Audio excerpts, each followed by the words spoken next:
Sanjo Central School is more than a school. It's a place where ambitions get roots, ideas get wings. Together, we start the journey to success. Sanjo Central School. അകമലയിലും ചേപ്പലക്കോട്ടും കാട്ടാനഭീതി തുടരുന്നു. വടക്കാഞ്ചേരി നഗരസഭയിലെ അകമലയിലും ചേപ്പലക്കോട്ടും കാട്ടാനശല്യം രൂക്ഷമായി തുടരുകയാണ്.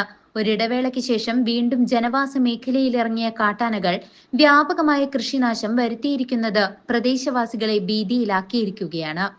ചേപ്പലക്കോട് മുതൽ പട്ടാണിക്കാട് വരെ 6 kilometre ദൂരം സൗരോർജ്ജ തൂക്കുവേലി സ്ഥാപിക്കണമെന്ന നാട്ടുകാരുടെയും കോൺഗ്രസ് പാർട്ടിയുടെയും ആവശ്യം വടക്കാഞ്ചേരി MLA അംഗീകരിക്കുകയും പലയിടത്തും പ്രഖ്യാപിക്കുകയും ചെയ്തതാണ്. എന്നാൽ ദൗർഭാഗ്യവശാൽ അദ്ദേഹം ഇപ്പോൾ ഈ വാഗ്ദാനത്തിൽ നിന്നും പിന്നോട്ട് പോയിരിക്കുകയാണെന്ന് നഗരസഭാ പ്രതിപക്ഷ നേതാവ് കെ അജിത് കുമാർ ശക്തമായി വിമർശിച്ചു.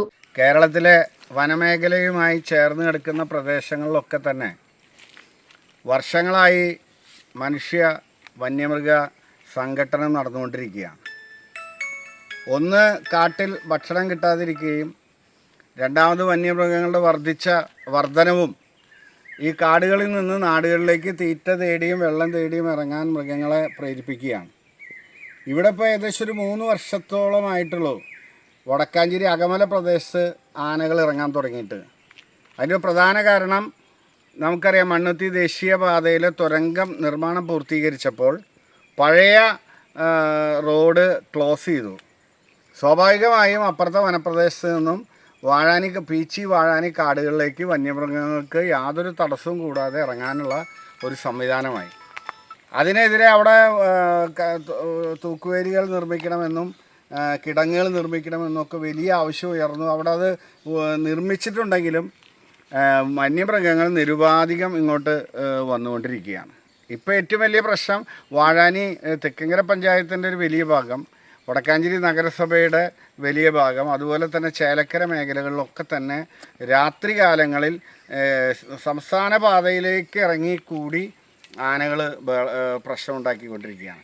ഇപ്പോൾ ഇവിടെ ഈ പറഞ്ഞ ആനയുടെ ഒരു ആനത്താര എന്ന് വിളിക്കാവുന്ന ഒരു സ്ഥലത്താണ് നമ്മൾ നിൽക്കുന്നത്. ആന കാട്ടിൽ നിന്ന് ഇറങ്ങിപ്പോവുകയും ഇവിടെ പന മുറിച്ച് തന്നെ അങ്ങോട്ട് വാഴത്തോട്ടത്തിലേക്ക് പോവുകയും ഒക്കെ ചെയ്തുകൊണ്ടിരിക്കുകയാണ്. വാച്ചർമാർ ഇവിടെ രാത്രി ഉണ്ട്. അവരിപ്പോൾ ഇവിടെ ചേട്ടിയാർ പറഞ്ഞത് അവർ പടക്കം പൊട്ടിച്ചപ്പോൾ ആന വന്നതെന്നാണ്. അപ്പോൾ ആനയ്ക്ക് ഒരു സിഗ്നൽ കൊടുക്കുന്ന പോലെയാണ് ഇപ്പോൾ പടക്കം പൊട്ടിക്കുന്നതെന്നാണ് അവർ പറയുന്നത്. അപ്പോൾ വലിയ ഭീതിയിലാണ് ഈ പ്രദേശത്തെ കർഷകരൊക്കെ തന്നെ. കർഷകർ മാത്രമല്ല, താമസക്കാരായ ആളുകൾ. അതിനുവേണ്ടിയാണ് ഇപ്പോൾ വലിയ ചർച്ചകളൊക്കെ നടത്തി ഇവിടെ വൈദ്യുതി വേലി സ്ഥാപിക്കണം എന്നുള്ള തീരുമാനമെടുത്തത്. ആ വൈദ്യുതി വേലി സ്ഥാപിക്കുന്ന സമയത്ത് സാധാരണ വേലി നിർമ്മിക്കാൻ തീരുമാനിച്ചപ്പോൾ അന്ന് ഞങ്ങൾ MLAയോട് പറഞ്ഞിരുന്നു, തൂക്കുവേലിയാണ് വേണ്ടത്. മറ്റുള്ള വേലി ഇപ്പോൾ കാക്കിനിക്കാട് പോലെയുള്ള പ്രദേശങ്ങളിൽ, അതുപോലെ ഈ ഇന്ത്യയുടെ പല ഭാഗത്തും ഉണ്ടാക്കിയ സാധാരണ വേലികളൊക്കെ തന്നെ ആനകൾ മരം തട്ടിയിട്ടിട്ടും അതുപോലെ മറ്റു മാർഗത്തിലും ഒക്കെ ചവിട്ടിപ്പൊളിച്ച് ഇപ്പുറത്തേക്ക് കിടക്കുന്ന ഒരു സ്ഥിതിയാണ്. കൃഷി മാത്രം ഉപജീവന മാർഗമായുള്ള ഈ മലയോര മേഖലയിൽ വാഴ, തെങ്ങ്, കവുങ്ങ് തുടങ്ങിയ വിളകൾ കാട്ടാനകൾ നശിപ്പിക്കുന്നത് പതിവായിരിക്കുകയാണ്. ഇത് പ്രദേശവാസികളുടെ ജീവിതത്തെ ദുസ്സഹമാക്കിയിരിക്കുന്നു. കഴിഞ്ഞ 3 വർഷത്തിനിടെ വന്യജീവി ശല്യം നിയന്ത്രിക്കാൻ ആവശ്യമായ നടപടികൾ സ്വീകരിക്കണമെന്നാവശ്യപ്പെട്ട് വനം വകുപ്പ് മന്ത്രിക്കും വനം പരിസ്ഥിതി മന്ത്രാലയത്തിനും നിരവധി കത്തുകൾ അയച്ചിട്ടും കാര്യമായ നടപടികൾ ഉണ്ടായിട്ടില്ല. ഇതിന്റെ ഭാഗമായി കേന്ദ്ര സംസ്ഥാന സർക്കാരുകളുടെ സംയുക്ത പദ്ധതിയായ രാഷ്ട്രീയ കൃഷി വികാസ് യോജനയിൽ ഉൾപ്പെടുത്തി സോളാർ വേലികൾ സ്ഥാപിക്കുന്നതിനുള്ള പ്രാരംഭ പ്രവർത്തനങ്ങൾ നടക്കുന്നുണ്ടെങ്കിലും ഇത് കേവലം 2-3 കമ്പികൾ വലിച്ചുകെട്ടുന്നതിൽ ഒതുങ്ങുന്നത് കാട്ടാനശല്യം തടയാൻ പര്യാപ്തമല്ലെന്ന് നാട്ടുകാർ ചൂണ്ടിക്കാട്ടുന്നു. ഈ സോളാർ വേലി കെട്ടിക്കൊണ്ട് ആനയ്ക്ക് യാതൊരു പ്രയോജനവും ഇല്ല. അതുകൊണ്ട് അത് നിർമ്മിച്ച് പൈസ നഷ്ടപ്പെടുത്തുക എന്നുള്ളത് മാത്രം, സർക്കാരിൻ്റെ പൈസ കളയുക എന്നുള്ളത് മാത്രമേ ഞങ്ങൾ പ്രതീക്ഷിക്കുന്നുള്ളൂ. ഞങ്ങൾക്കിപ്പോൾ അത്യാവശ്യം സ്ത്രീകളും വയസ്സായവരും ഒക്കെ ഉണ്ട്, പുരുഷന്മാരും ഒക്കെ രാത്രി പുറത്തു കഴിഞ്ഞാൽ എന്താവശ്യത്തിനും വോട്ടുകാരുടെ ടൗണിലെത്തണം. അതല്ലാതെ ഞങ്ങൾക്ക് ഇവിടെ യാതൊന്നും കിട്ടാനില്ല. അപ്പം ഞങ്ങളങ്ങനെ പുറത്തു പോയി നേരം വൈകുന്നതിന് മുമ്പ് എപ്പോഴും തിരിച്ചു വരാൻ സാധിച്ചെന്ന് വരില്ല. അങ്ങനെ വരുന്ന സമയത്ത് ആന വഴിയിൽ നിൽക്കുക. ആനയും ഇരുണ്ടത്, രാത്രി ഇരുണ്ടത്, ഞങ്ങൾക്ക് കണ്ണുകാലില്ല. ആന അനങ്ങാതെ നിൽക്കും. അതുകൊണ്ട് സ്ട്രീറ്റ് ലൈറ്റ് വെളിച്ചമുണ്ടെങ്കിൽ ഞങ്ങൾക്ക് ആന ദൂരെ നിന്ന് കണ്ടിട്ടെങ്കിലും മാറാൻ പറ്റുമെന്ന് നോക്കാം. എപ്പോഴും ഞങ്ങൾക്ക് രാത്രിയിൽ അത്യാപത്ത് പറ്റിക്കഴിഞ്ഞാൽ ആസ്പത്രിയിൽ എത്തണമെങ്കിൽ ഈ വഴി തന്നെ പോകണം. അതുകൊണ്ട് അതിനുള്ള മാർഗ്ഗങ്ങളാണ്. ആനയ്ക്ക് നിങ്ങൾ വേലി കെട്ടിയിട്ടൊന്നും യാതൊരു കാര്യവും ഇപ്പം നടക്കില്ല. ആനയിൽ നിന്ന് ഞങ്ങളെ ഏത് തരത്തിൽ രക്ഷിക്കാവുന്നുള്ളതാണ് നോക്കട്ടെ. വടക്കാഞ്ചേരി MLAക്കും നഗരസഭാ ഭരണസമിതിക്കും ഈ ഗുരുതരമായ വിഷയത്തെക്കുറിച്ച് ബോധ്യമുണ്ടായിട്ടും ജനങ്ങളുടെ സുരക്ഷ ഉറപ്പാക്കാൻ യാതൊരു നടപടിയും സ്വീകരിക്കുന്നില്ല എന്നത് പ്രതിഷേധാർഹമാണ്. പ്രാദേശിക ഭരണകൂടത്തിന്റെയും സംസ്ഥാന ഭരണകൂടത്തിന്റെയും ഈ അലംഭാവം അംഗീകരിക്കാനാവില്ല.